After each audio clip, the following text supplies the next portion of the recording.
Olá, bom dia amigos e amigas aqui do canal Dica de hoje. Nesse vídeo de hoje, quarta-feira, dia que a gente responde alguma das dúvidas que aparecem na nossa caixinha lá do Instagram todas as semanas, né? A gente vai responder sobre o assunto que foi o assunto da semana e que provavelmente vai virar vídeo de sábado também. A gente vai falar sobre a tributação e essa proposta de reforma tributária que o governo endereçou ao Congresso no final da semana passada.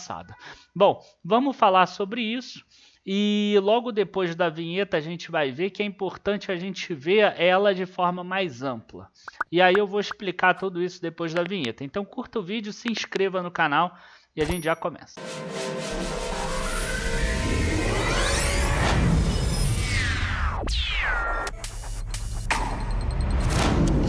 Bom, antes da gente começar a falar sobre a proposta em si, é importante a gente falar o seguinte, que o mercado de capitais, né, a pessoa que investe na bolsa, ela na verdade é um mercado de crédito. Né? O mercado de capitais em si, quando a gente fala em investir em ações, fundos imobiliários, etc., a gente está investindo no mercado de crédito.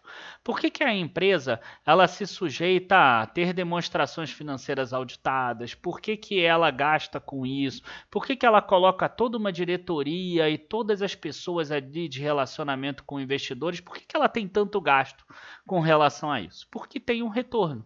Porque ela consegue captar crédito. A empresa que não tem isso, ela consegue captar um crédito mais caro com bancos. Ela não tem capacidade de vender a empresa na hora que ela quiser, na hora que o sócio quiser.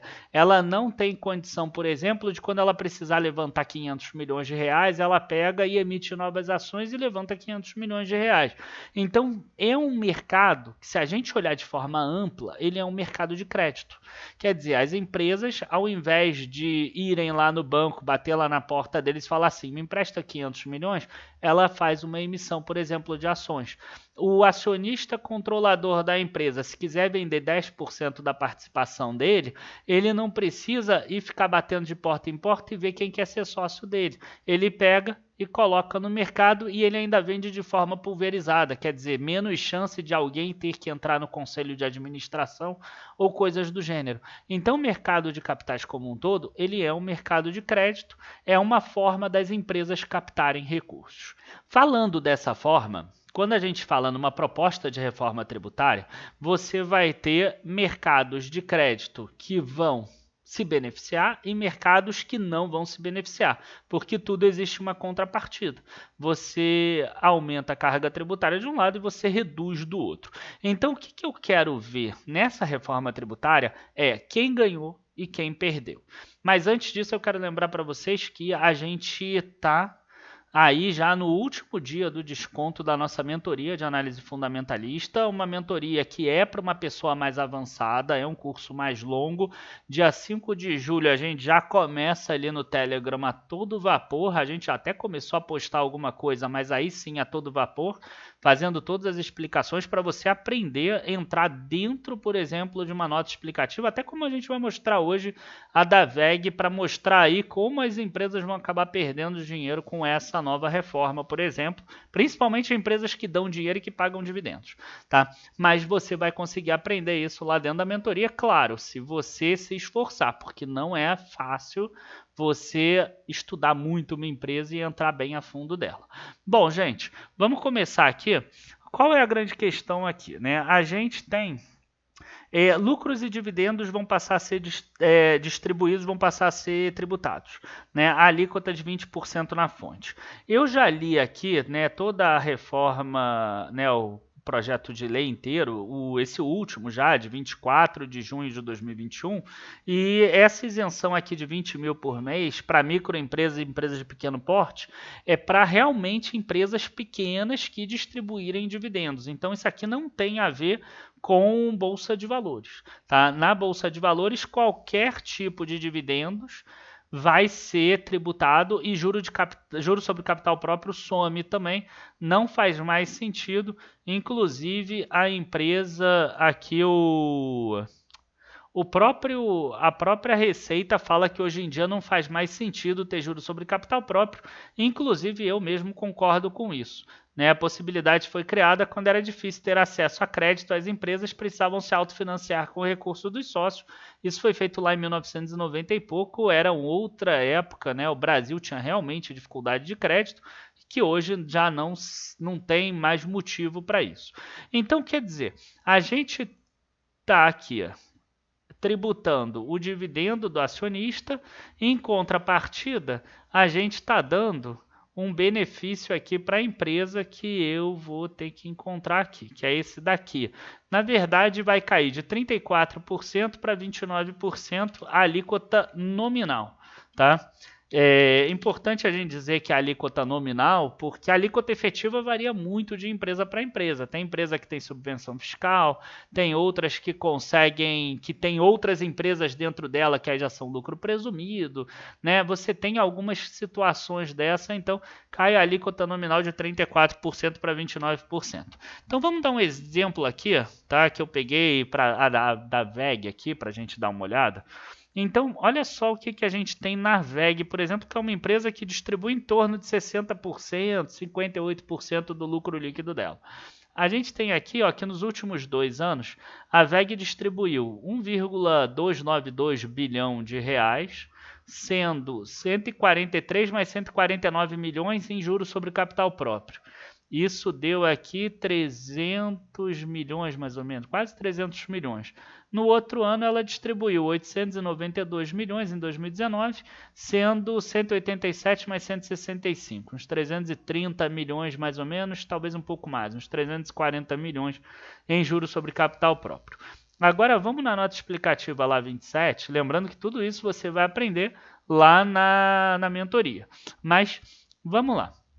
Como é que funciona isso? A empresa tem aqui o lucro antes do imposto de renda, né? Antes dos lucros de... Esse aqui é o lucro que a empresa tem antes dos impostos sobre o lucro. Então aqui a gente tem 2,7 bilhões é esse lucro. Se a gente tiver a alíquota nominal 34%, isso aqui é 933 milhões.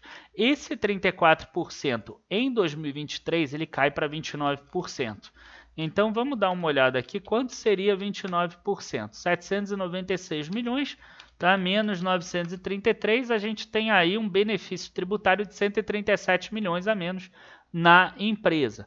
Então, a empresa, nesse ponto aqui, ela vai ter 133 milhões a menos. Só que, se você olhar aqui, o juro sobre o capital próprio que a gente viu lá atrás, que ela distribuiu, gerou um incentivo para ela de 100 milhões. Então, quer dizer, se a gente excluir desse 137.332.79 menos 100.557, sobram 36 milhões de reais, né, de benefício. Tá? Além disso, a gente vai ter aqui menores diferenças de alíquota sobre resultados do exterior, porque a VEG tem empresas no exterior que lá tributam. Então, o que a gente faz? A gente tem aí, na hora da consolidação, uma redução. Você vê que na controladora não entra esse valor aqui. Né? Você não tem essa diferença da alíquota na controladora, mas você tem aqui no consolidado. Então, só aqui a gente já perde todo o benefício tributário. E aí a gente vai, né, o benefício dessa redução de 34 para 29 no caso da VEG. Claro que isso varia de empresa para empresa e eu estou pegando de forma proposital uma empresa que distribua 50% a 60%. Não estou nem pegando uma empresa de 100%, estou pegando uma empresa aí que fica ali em torno de 55%, 60%. E aí, a gente tem aqui que esse 1,292 bilhões, ele vai passar a ser tributado como dividendo. Se a empresa continuar pagando esse valor, pode ser que ela pague menos.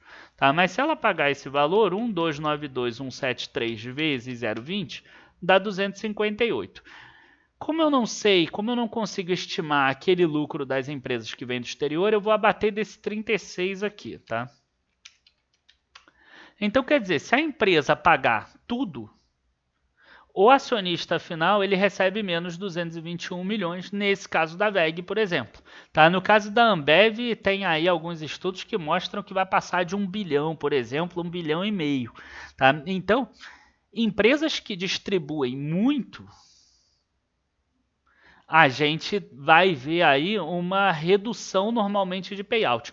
Na verdade, essa lei ela melhora muito para a empresa recomprar as ações dela ou para ela fazer investimentos. Se o governo quer isso, quer que a empresa faça investimento na economia real, ao invés de distribuir aos acionistas, porque aí com isso a economia cresce.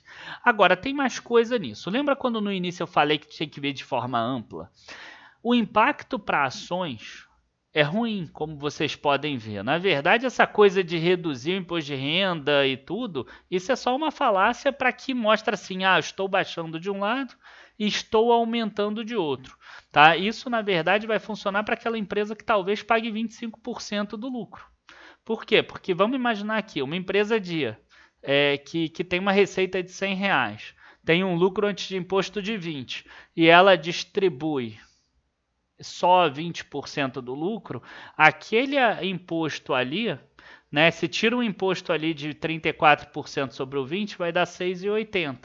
Então sobra 13,20. Se você tirar esses 25%, dá 3,30. A tributação sobre esse 3,30 é muito baixinha.